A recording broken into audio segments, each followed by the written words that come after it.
Kabayatan na mga idol, iti mamot iti damag lokal. Gaputa mo yung kadi. Nung nagturong kayo, iti dakil amol, iti naminsan nga aldaw. At pelang, di iti agab abel. So, ente yung mga itampok, iti nakabimpintas nga ito'y panagabel. Iti Ilocos Norte, babaen iti da ito'y Aripo. IFM News. IFM News. IFM News. Lokal. Ti Ilocos Norte ket maysa kadagiti may pagpanakel a probinsya no kultura ti pagsasaritaan. Maysa kadagiti a kultura ket ti mapagdidinamagan nga inabel dito Ilocos Norte. Ni Lola Magdalena Gamayo iti maysa kadagiti living treasure iti Ilocos Norte anang giburo iti kabanunutan ket talento na apakasagna ti panagabel.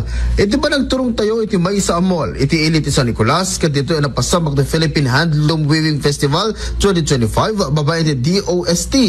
Nakasarita tayo ni Mrs. Reynalda La Cuesta iti Pawa Ilocos Norte nga may summit nga agab abel ket dito nga imbaga na iti kabadasan na pakasiknan ti panagabel. Nan di 2012 nawardan ni Lola, sir. Yes, ma'am. Belena 2014 nga nang rugiak.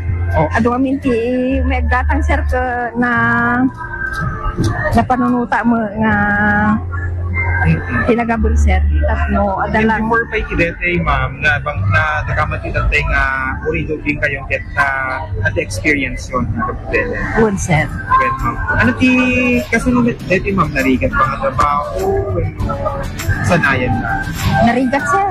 Nangro na kasi nga design sir narigat. Kabayatan nati amo ti kaaduan ket babae laing taga Babel ngem kinagpaison na ket adda pa dagiti lalaki. Ang rason po is ito po yung ano namin yung kinagisna namin at ito po yung tradisyon namin na ginagawa namin sa aming community.